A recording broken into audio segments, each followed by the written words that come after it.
বৃহস্পতিবার সন্ধ্যা থেকে জুমার দিন শুরু হয়ে যায়। চান্দ্র বর্ষ অনুযায়ী বা চাঁদের হিসাব অনুযায়ী রাত আগে আসে, দিন পরে আসে। অতএব বৃহস্পতিবার সন্ধ্যা থেকে শুক্রবার শুরু হয়ে যায়। আবার শুক্রবার দিন যে রাত যখন শুরু হয়, সূর্য যখন অস্ত হয় শুক্রবারের, তখন কি বার শুরু হয়? শনিবার শুরু হয়। অতএব আজকে বৃহস্পতিবার দিবাগত রাত চলছে, এর মানে এখন আমরা কোন দিনের মধ্যে আছি? শুক্রবারের মধ্যে আছি। সূর্য অস্ত যাওয়ার সঙ্গে সঙ্গে শুক্রবারের মধ্যে আছে। শুক্রবার বা জুমার দিন, এই দিন সম্পর্কে কোরআন এবং হাদিস থেকে ঘেঁটে আমরা 14টা আমলের কথা একটা লম্বা বড় ভিডিওতে বলেছি। আজকে সেখান থেকে আমি সংক্ষেপ করে এই 14টার মধ্যে আবার অতি গুরুত্বপূর্ণ 5টা আমলের কথা বলবো ইনশাআল্লাহ। কয়টা আমল? 5টা আমলের কথা বলবো। জীবনের তরে যতবার জুমার দিন আসবে এই 5টা আমল সারা জীবন নিয়মিত আঁকড়ে ধরবেন, আমল করবেন। যারা নিয়ত করতেছেন হাত তোলেন। আল্লাহ আমাদের সবাইকে আমল করার তৌফিক দান করুন। আল্লাহ আমাদের সবাইকে কবুল আর মঞ্জুর করুন। নাম্বার 1, সবচেয়ে বেশি যেটা করতে হবে পরিমাণে জুমার দিন, জুমার রাত, বৃহস্পতিবার সন্ধ্যা থেকে নিয়ে শুক্রবার সন্ধ্যার আগ পর্যন্ত পরিমাণে সবচাইতে বেশি করতে হবে যে আমলটা, সেটা হলো দুরূদ শরীফের আমল। কিসের আমল? ভাইরা, দুরূদ এমন একটা আমল, আপনি যদি শুধু দুরূদের এই আমলটাকে আঁকড়ে ধরেন, সবসময় আপনার মুখ দিয়ে দুরূদ বের হতে থাকে, পড়তে থাকেন, তো নবী করিম সাল্লাল্লাহু আলাইহি সাল্লামের ভাষ্য অনুযায়ী, তার ওয়াদা অনুযায়ী, ইদান তুকফা হাম্মুক ওয়া তুগফার যামবুক, তোমার যত পেরেশানি আছে নবী সাল্লাল্লাহু আলাইহি সাল্লাম বলেছেন, এই সব পেরেশানি দূর করার জন্য এই দুরূদের আমলটা যথেষ্ট হবে ইনশাআল্লাহ। এবং গুনাহ মাফের জন্য এই দুরূদের আমলটা কি হবে? যথেষ্ট হবে। নবী করিম সাল্লাল্লাহু আলাইহি সাল্লাম বলেছেন, মান সাল্লা আলাইয়া মাররাতান সাল্লাল্লাহু আলাইহি আশরা, যে ব্যক্তি আমার প্রতি একবার দুরূদ পাঠ করবে, আল্লাহ রাব্বুল আলামিন তার প্রতি 10 বার রহমত নাজিল করবেন। কয়বার রহমত নাজিল করবেন? আপনার জীবনে 10টি জায়গায় খুব ক্রাইসিসে পড়ে গেছেন, কোন জটিল সিচুয়েশনে মুখোমুখি হয়ে গেছেন, বিপদের মধ্যে পড়ে গেছেন, ওই জায়গায় আল্লাহর রহমত পাবেন। এরকম একবার দুরূদ পাঠ করবেন হক আদায় করে, যথাযথভাবে মহব্বতের সাথে 10 বার আপনার জীবনে আল্লাহ তাআলা অনুগ্রহ নাজিল করবেন। নবী করিম সাল্লাল্লাহু আলাইহি ওয়াসাল্লাম বলেছেন, আকসিরু আলাইয়া মিনাস সালাতি মিন ইয়াউমিল জুমআতি ওয়া লাইলাতিল জুমআহ, তোমরা জুমার দিন এবং জুমার রাতে আমার প্রতি বেশি বেশি দুরূদ পাঠ করবে, দুরূদ প্রেরণ করবে। ফাইন্না সালাতাকুম মা'রুদাতুন আলাই, কারণ তোমরা যে দুরূদ পাঠ করো এটা আমার কাছে পেশ করেন আল্লাহর ফেরেশতারা, এবং রীতিমতো নামধাম সহকারে আল্লাহর একদল ফেরেশতা নিয়োজিত আছে। তারা বলেন, আল্লাহ, হে আল্লাহ রাসূল, আপনার অমুক উম্মত, অমুক অনুসারী, আল্লাহর অমুক বান্দা পৃথিবীর অমুক প্রান্ত থেকে, অমুক দেশ থেকে, অমুকের সন্তান, সে আপনার প্রতি দুরূদ পেশ করেছে জুমার দিনে, জুমার রাতে বা অন্য সময়ে। এটা নবী করিম সাল্লাল্লাহু আলাইহি সাল্লামের কাছে রিপোর্ট দেওয়া হয় আল্লাহর নিযুক্ত ফেরেশতাদের মাধ্যমে। আপনি যখন দুরূদ পাঠ করবেন, আপনার ভিতরে এই ফিল হবে যে আমি দুরূদ পাঠ করছি আর আমার নবীর কাছে এটা উপস্থাপিত হচ্ছে আমার নাম ধাম, আমার রিপোর্ট সহকারে। এই জন্য শুক্রবার এবং শুক্রবার দিন এবং রাত, অর্থাৎ বৃহস্পতিবার সন্ধ্যা থেকে নিয়ে শুক্রবার সন্ধ্যা পর্যন্ত এই 24 ঘন্টার মধ্যে নবী করিম সাল্লাল্লাহু আলাইহি সাল্লামের ভাষ্য খেয়াল করেন, আকসিরু আলাই, ওলামা একরাম জানেন নবী আলাইহিস সালাম সাধারণত কোনো আমল পরিমাণে বেশি করতে বলতেন না।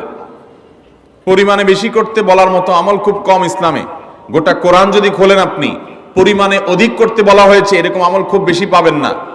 তোমরা বেশি বেশি করে নামাজ পড়ো, বেশি বেশি করে রোজা রাখো, এরকম কথা কোরআন হাদিসে নাই। অবশ্যই একজন ইমানদার 5 ওয়াক্ত ফরজ নামাজের পাশাপাশি অধিক পরিমাণে নফল নামাজও পড়বেন, সেটা ভিন্ন কথা। কিন্তু কোরআনে বেশি পরিমাণে আল্লাহর জিকির করার কথা বলা হয়েছে। আর নবী করিম সাল্লাল্লাহু আলাইহি সাল্লাম বৃহস্পতিবার সন্ধ্যা শুরু হলে শুক্রবার সন্ধ্যার আগ পর্যন্ত বেশি পরিমাণে করতে বলেছেন যে কাজটা, সেটা হলো দুরূদ শরীফের আমল। দুরূদের এই আমলটা, এটা করার জন্য আল্লাহ তাআলা এমন সহজ করে দিয়েছেন যে ওযুর প্রয়োজন নাই।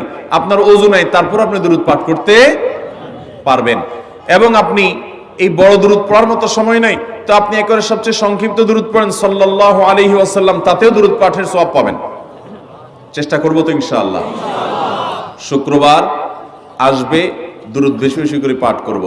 আপনি দোকানে কাজ করেন, আপনার দোকানে আপনার সহকর্মী আরো কাজের লোক আছে, আপনি সবাইকে স্মরণ করাবার জন্য নিজে জোরে জোরে দুরূদ শরীফ পড়বেন এবং বলবেন যে শুক্রবার শুরু হয়ে গেছে, সবাই দুরূদ শরীফের আমল করো। ভাইরা আমার, আমি আমার জীবনের কথা বলতে পারি।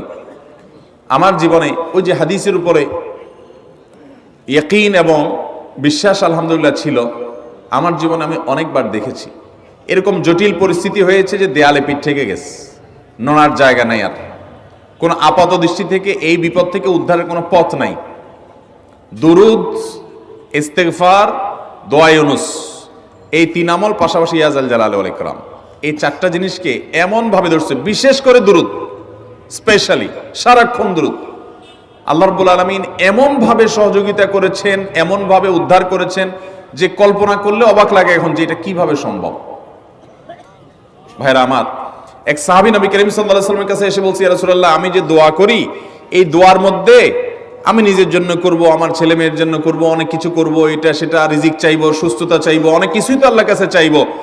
আপনি তো আল্লাহর রাসূল, আপনার জন্য দোয়া করলে আমাদেরই লাভ, একবার দোয়া করলে আল্লাহ 10 বার রহমত নাজিল করবেন, তো আপনার জন্য আমার দোয়ার ভিতরে কত পার্সেন্ট রাখবো?